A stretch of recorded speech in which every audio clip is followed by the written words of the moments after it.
नमस्ते। 5वीं कक्षा की दूसरी इकाई की दूसरी कविता है जीवन।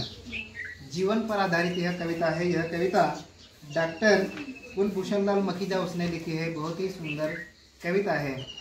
यह कविता सभी 5वीं के सभी छात्र प्रस्तुत कर रहे हैं।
करना कभी नहीं बिसरा।